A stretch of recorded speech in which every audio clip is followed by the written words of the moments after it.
Hi everyone, I'm David Norcross, CEO and founder of Lexicon. Today I have the privilege of sitting down with Giuseppe Di Lieto, founder of Exponasia Growth Partners and a true expert in helping engineering and manufacturing companies enter into and expand in Southeast Asia. Giuseppe's decades of global experience, sharp expertise and pragmatic approach make him a strategic partner for international SMEs in the industrial and energy sectors, navigating the complexities of the markets in this part of the world. We'll be diving into his journey, his insights on market trends, and what it takes for international SMEs to succeed in this dynamic region. Giuseppe, thank you for joining me here today. Hey, thank you, David. Thank you for having me here this afternoon. So I have so many questions for you. I hope you don't mind. The first question is, let me get the notes right here. You describe yourself as an MNC executive turned consultant. Yes. What led you to make that shift? Oh, okay. Let me go through my career advance. So I come from a very tiny village in the south of Italy, a place that everybody has hard time in finding on the maps.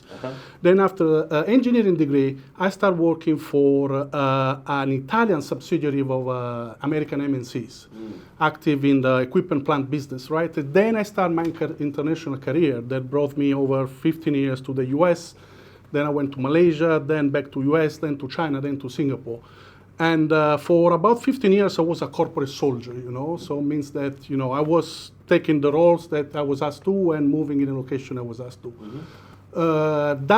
That worked until it stopped working, At a certain point in time, I met what was my soon-to-be my wife, and I decided to settle. Okay. So I transitioned from a very large MNC, a conglomerate, to smaller MNCs, still MNCs, and established myself based in Singapore.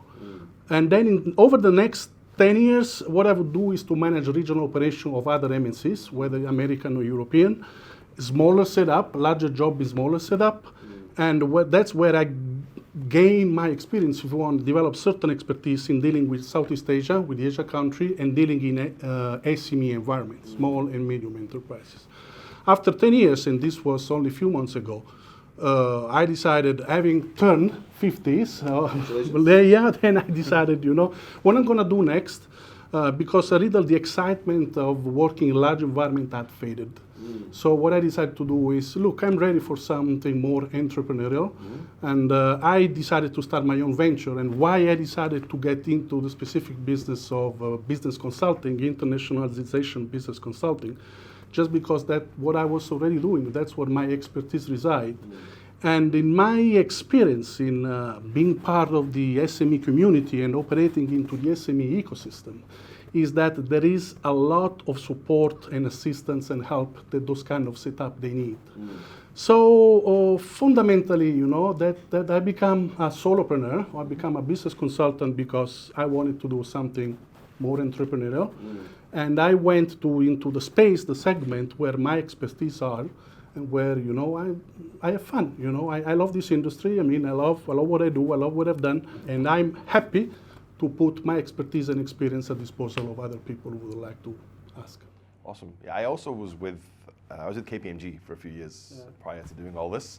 It is a big shift from having, a stock cupboard full of everything you could ever imagine to not having that. Yeah. But you help international SMEs primarily in Southeast Asia. Yeah. What are some of the common challenges that these type of companies are facing? I help company entering Southeast Asia and expanding into Southeast Asia, and my service offering is addressed to small and medium enterprise, right?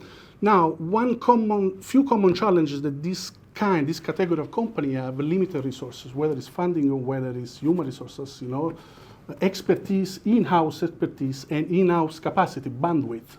Now, for those who are working in SME environment, they do know this, right?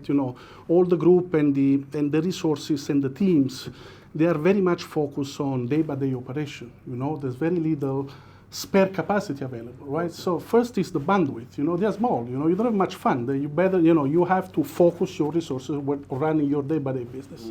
So that creates a gap in bandwidth. You don't have enough. The second piece is that the expertise gap, Even for what I said, being focused so on day-by-day operation, the teams are hired and trained and developed to look after the daily operation, right? So there's very little, not only capacity, but also expertise to do more strategic things.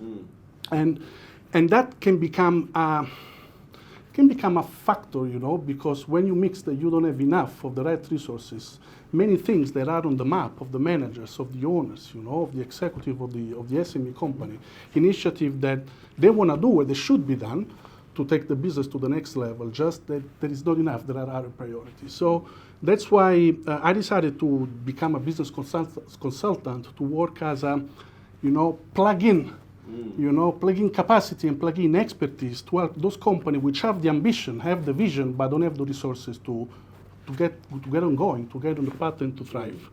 There is one more piece, and there is the SME company, due to the limitation that we have said, this time, if you look from a funding perspective, are always very cautious in investment, right? Even the entrepreneurs, the business owner, the director of the company, they are invest very wisely, and they are very risk savvy, So sometimes even the role of the external consultant, is that can secure the right trust, and to guide and to walk through the people who have the vision but is a little reluctant to take steps that they cannot manage alone, just walking through the process. So I would say, all those three combined is create quite a large space in the market.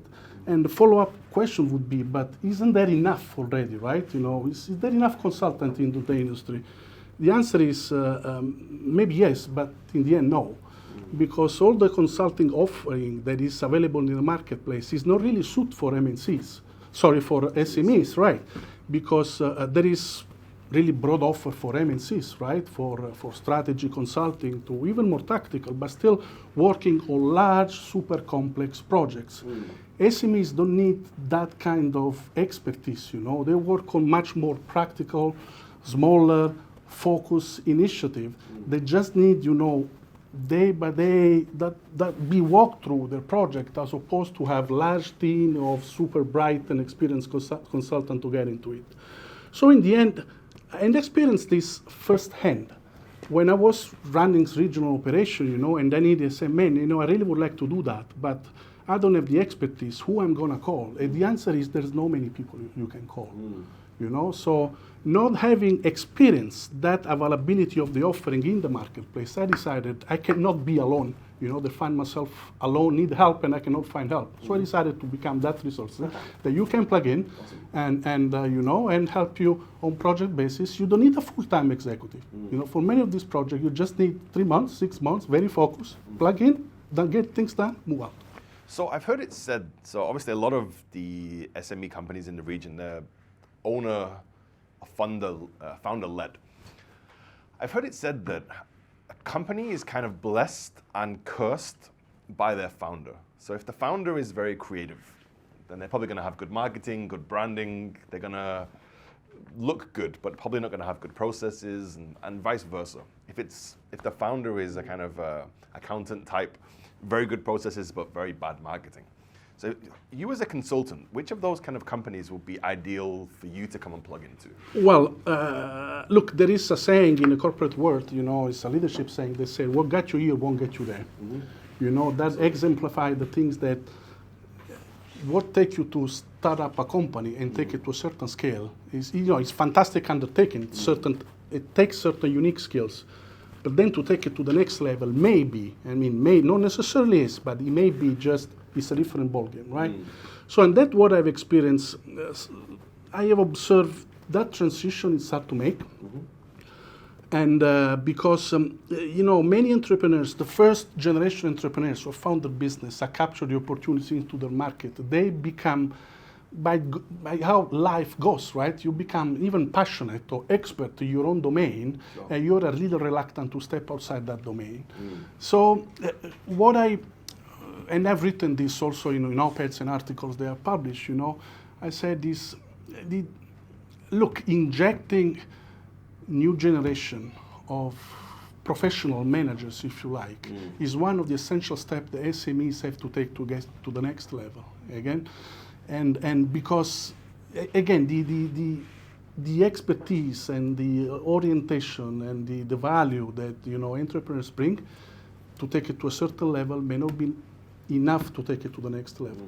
What is needed here is really, some external help, and that's why many companies seek the assistance of companies such as Exponasia or other business consultants to come out with new way of doing old things or new way of doing new things.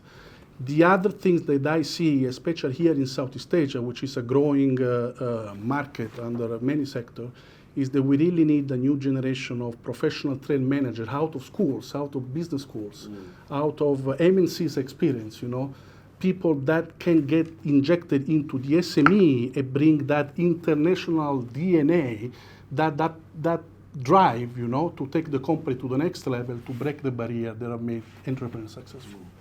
So to follow on from what you just said then, so if you're watching this video and you're the founder, CEO of an international SME, and perhaps your business is plateauing or you're looking to grow more quickly, then Exponasia, it's designed for those kind of companies, right? Well, we're designed for SMEs, right? Yep.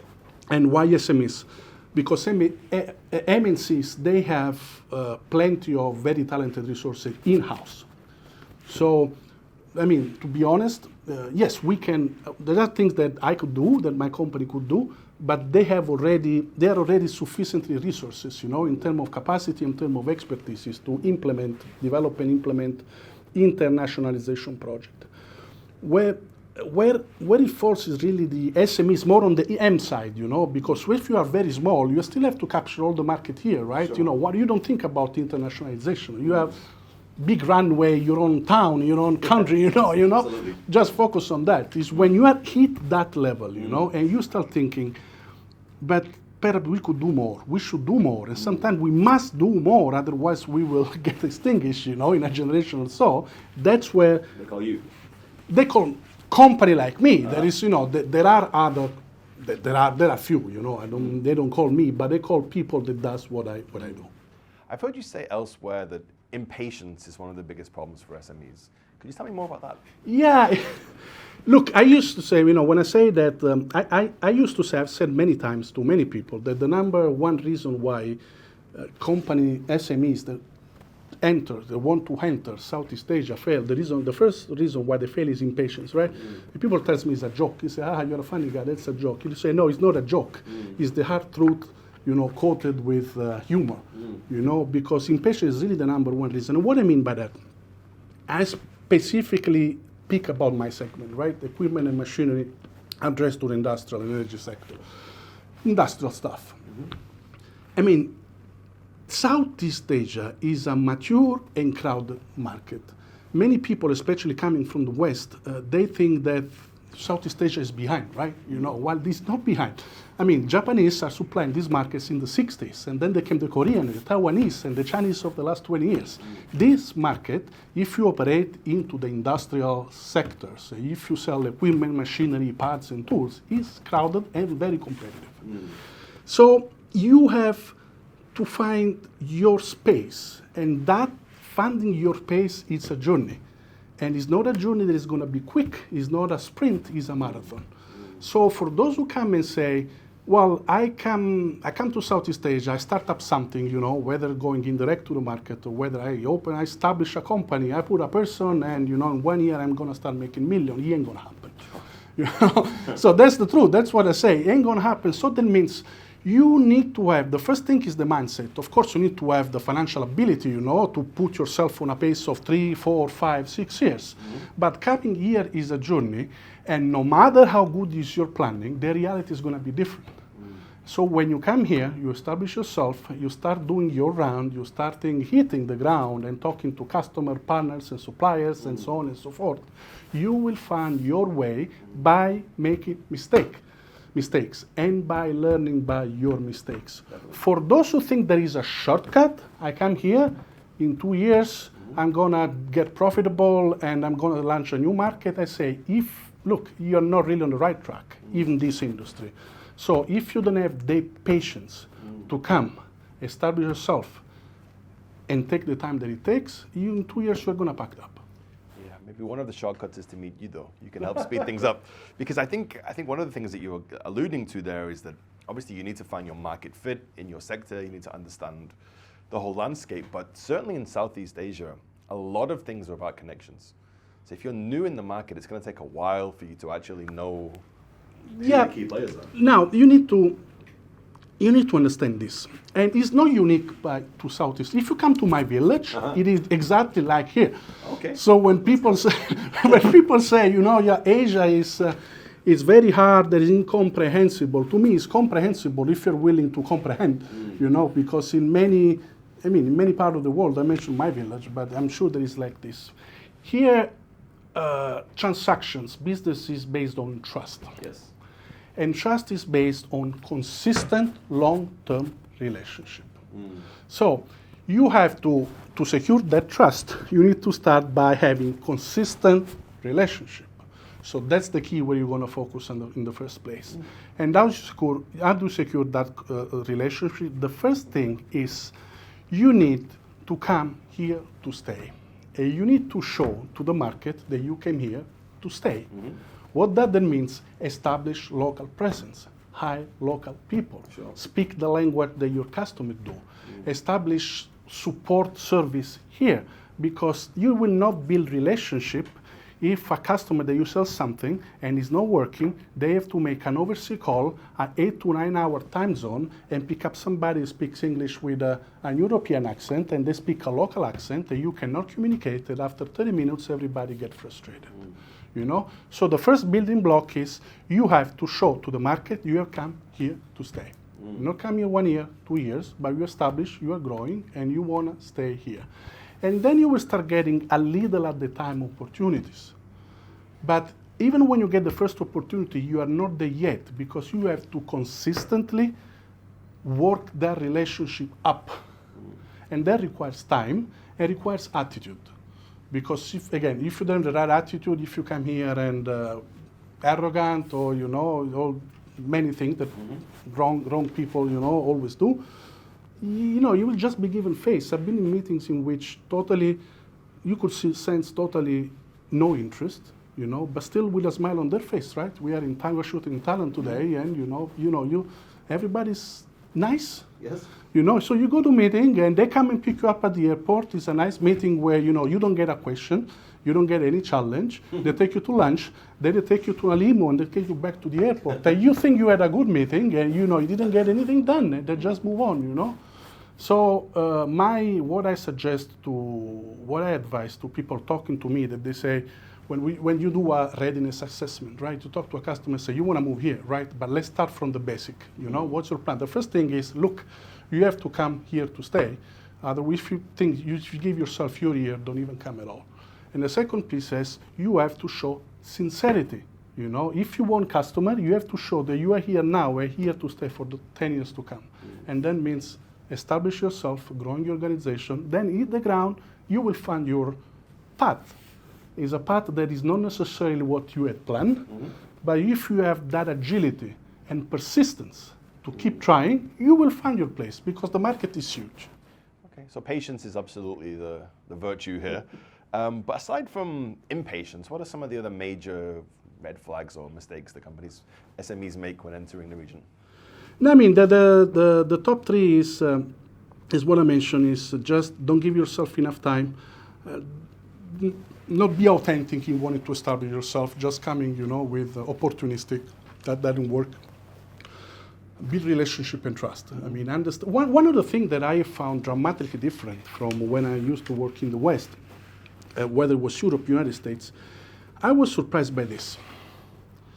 Getting contract done here is super easy. I thought the other way around. I mean, when I'm in the West, going to a simple contract, it requires rounds and rounds and rounds and rounds of negotiation, discussion, clarification, so on and so forth.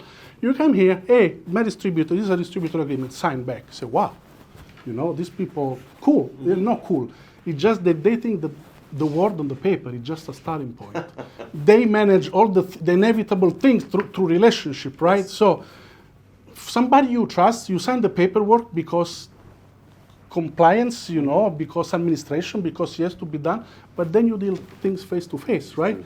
So don't over-rely on contracts, not that because it's written on contract it's going to be like that, because when problem happen, then you will be called to solve things face to face, and then the trust that you have in place. You see, one of the other things that I believe the perspective is wrong, usually the twist that is taken is this. Asia is about relationship. No. Asia is about trust. And relationship is the way you get to that trust. Absolutely. Relationship is not enough, you need consistency.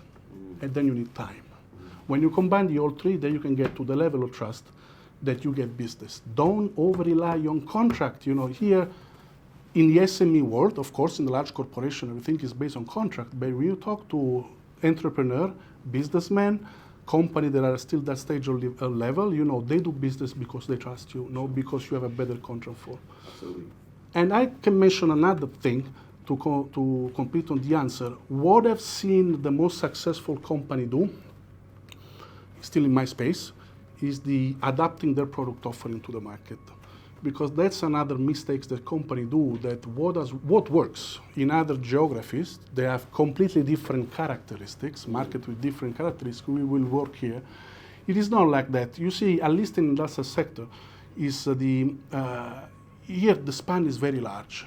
You know, I've been in my career, I went into manufacturing plant like technology showcase, you know, clean like jewelry shops, you know, and shiny jewelry shops and latest technology, greatest, the top of the top, you know, super duper plant, you know, that you can put in whatever part of the world that it will still be shining. And then on the other side, there are small, provincial, entrepreneur-run plant that, you know, are still very relying on labor-intensive activities, and technology level is very low, and that gap is very broad. So if you come, you need to understand what you want to serve, and you need to adjust your product offering depending on the market that you decide to serve, right? The fact that it worked well in Italy, I'm Italian, right? You know, the fact that it worked well in British, it will not make you successful here. You really need to have that flexibility to adjust your product offering to the local demand if it is requiring. And I'll close with one very short example. You know, once I went to, I visited companies that look like jewelry shops and, you know, technology showcase. I was been in one specific example that I have in mind. It was really in provincial, one of our Southeast Asia country, and there was this, I was those days, you know, electronic components, right? And the owner came to me and said, look, my shop floor staff don't speak English, they're not technology saving, they need things very simple. I need a product with 2 buttons, on and off. Can you sell it to me? You know, I say, no, look, you know, I have my super duper, super cool, you know, product. It doesn't work. So what I'm trying to say is, if you plan to come here, understand what you're playing, choose your segment, and just adjust your product offering to serve the market. Okay, these are all great points. Obviously, you're an expert in the space, but what are some of the key trends that are shaping the industrial sector in Southeast Asia at the moment? Export manufacturing will continue to be a key sectors. Look, all the Southeast Asian countries, except Singapore and Brunei, that are already developed, you know, economy, are still developing cycle, right? They are the upper income. The classification is upper income, so there's still way to go, and they are moving toward their objective. Every country an objective to get there, and they're doing this. They want to do this. That primarily means that you have to shift your supply chain, your industry up the value chain. You know, it's not enough making T-shirt for, you know, the Western world, but, you know, you have from T-shirt we have moved already to certain electronics or to other things. You have to keep moving up to do things that more added value is called, right? So things that is more complex, more technology intensive, more innovation field, and that can be, they have higher market, you know, and then you can bring up the salaries, and you can bring up the infrastructure, you bring up all the economy with you, and create stable and rich society, right? So that trend is not going to be stopped, it's going to continue. So all these supply chains, all the industrial segments is going to move up. There is going to be innovation, there is going to be technology, there is going to be focus on improving productivity, in improving efficiency, all in a sustainable fashion, you know? So that means automation. It means in terms of human resources having higher skills, whether a shop floor or professional level, you know, university and educational center have to put on the marketplace people that are highly educated. In industrial segment, we'll be talking about automation, all the sort of innovation, including implementation of, AI, and all the modern stuff that drive improvement in productivity, in efficiency, and in sustainability as well. So all these three things are here to stay. So companies that are in those supply chains, so those companies that provide product, service, and solution to high technology company output, improving productivity of the manufacturing cycles, improving efficiency, and make it sustainable, they have a space here. I was puzzled because I was asking to people, but do you think some of this trend will invert, considering what's going on in the world, right? The US are pulling out of some of the sustainability and green energy things. They say, do you guys think it will survive here? Or we also see a U-turn as well. And the feedback that consistent gathered from people in the community, look, we went too far, it's already too deep into the community and the government and the society and the industrial base. We're not going to take a step back. So again, if you are into the automation, if you are into improving efficiency of the process through technology, if you are using clean energy, if you are into all AI, how to improve productivity and efficiency, we have a place here, and it's not going to change in the short term. Okay, so these are very interesting key trends for that sector. Question I have for you is, how can interim management help companies to support their journey towards those goals? Look, interim management, interim fractional, there are many ways of calling the same thing with some nuances, but it's the same thing. It's popular in Europe and has been popular in Europe and US for at least a couple of decades. Here he hasn't really made inroad. I have my own idea, which is mine, and it goes back to what I said earlier, where trust is built over time and consistency. Having someone that comes, plug into your organization, take authority, sign checks, make decisions, it does not really match the culture of the place, especially in an SME setup.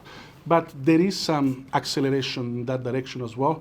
The proof is the fact that, you will find a number of boutiques now that specifically focus on interim management, even the large group that started their practice. Now, interim management is a fantastic tool if you want to address this case. Why? Because all growth initiative, restructure initiative are bound in time and scope. So you need expertise for a peak of time. So you need someone that is very senior, seasoned, ready to come on board, hit the ground running, getting this done, and then move on. You don't need to hire a full-time executive. You don't need it, and most probably, in many SME setup, they wouldn't come. So you don't need a full-time executive. You cannot afford a full-time executive. They wouldn't come into too small setup to have a career in your company, but you can get it on a project. For 4, 6, 12 months, come, get things done, and then move on to someone else. That is tremendous resources. There is some drawback, because that I also promote the service Exponasia is as an interim management. I realize many people feel threatened. When I say I can come on board, just give me a project, understand what you're trying to do. I've done it in the past. I come on board, give me 6, 8 months, I fix it, I move. Many, especially entrepreneurs or managers of SME, they feel threatened. They say, perhaps you want to take my job? No, I don't want your job. I want your reference. I want to go to the next project, right? So there is some cultural issue that still have to be resolved. First is that many entrepreneurs or managers, they don't trust that somebody come on board from outside. They prefer to look inside and people they have known for generations. And some other people feel threatened by these people that, maybe if you fix the problem, then the owner will think that I'm not good enough. That's not the real thing. Honestly, if you choose a career of interim manager, you don't want full-time assignment, right? But there are those two things that I've observed. It's still a cultural things that will take some time to be worked out, but eventually will adapt and will take off. Okay, so if a company is out there that's, as we discussed, plateauing perhaps or looking to expand, you mentioned interim or potentially fractional. Yeah. What are some of the job titles that Exponasia could play an interim role in? Are we talking chairman, CFO? No, we are more on the general management. Exponasia now works through a network of partners, right? So the fact of the matter is that I do, or I find somebody who does it. We are, in my network, it's all ex-GMs like me, people who runs operations. So on the sales and service side. So we are primarily into into growth initiative and restructure initiative, right? One of the things that you will find a lot in industrial space here is a sales and service organization, because unlike China, that is 20 years has been a manufacturing site, unlike India, that for the past 10 years has been a manufacturing country, Southeast Asia is still a trading market. Means that many of these SMEs company coming, medium enterprise company coming from Europe, from Australia, from the US, they have the manufacturing site somewhere else. That can be include China, can be India. But when it comes to Southeast Asia, usually they have a sales subsidiary with the service capability, right? So that's what the core of Exponasia is. And that's what is the core of my network of people. So all those companies which have sales operation here, 10, 20, 50 people, from 10 to $100 million, just need growth initiative, business development initiative, key account management, sales development, restructuring all the service operation, right? Service is very critical to sell equipment, If you cannot support, you don't sell the equipment. So distribution center, So this, when it comes to basically putting in place the infrastructure and implementing the initiative associated to growth, grow a business, sell more stuff, service more customers, service better. That's where we can support through ourselves, through the undersigned, or through a network of other people that in the same industry, that are the same things. You'll find out there is plenty of people with a similar story of me and Exponasia have. So people that at the prime time of their career have decided, look, I can do this on my own, and then step out and they do it on their own. So if you call Exponasia today, you will talk to me, and if I'm not the right person, I will find somebody in my network to put to the project so you can fulfill it. Yeah, I think it's a very timely business because this is a period of mass transformation, as you said, in the industrial sector, but in every sector, with automation and with all the changes happening in the world, especially regarding technology. So having somebody who can come in, as you said, for a short period of time, lead those restructuring projects, lead those specific projects, I think it's a very timely, great business. But what's the future for Exponasia? Where do you go from here? What's the future? Look, Exponasia, I established Exponasia as a boutique.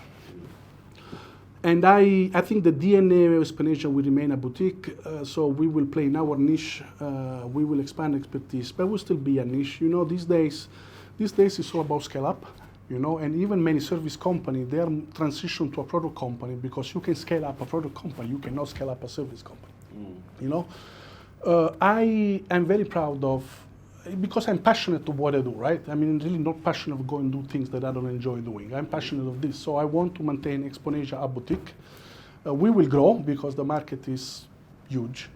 What I envisage now, or what is already in my mind, I would like to expand the reach. So that means add more practices. Because even into the industrial space, there are many segments that are very sectorial. If you work in the semicon is very sectorial. Medical technology. So you need to be from the industry to serve that industry, So I would like to find people with the same background like me, can come to a certain level of experience. They have that drive to do more, and probably that will allow Exponasia to enlarge the span of activity they can do. And we will, of course, as we get more structure, we will have also more junior people. But in the end, I can tell you, we will stay a boutique because Exponasia was established with the spirit of just, helping few more dear customers, as opposed to become a large group. Okay, well, I'm looking forward to seeing the development of the Exponasia Avengers of the coming years. Thank you, Giuseppe. Hey, David, thank you so much. I appreciate that.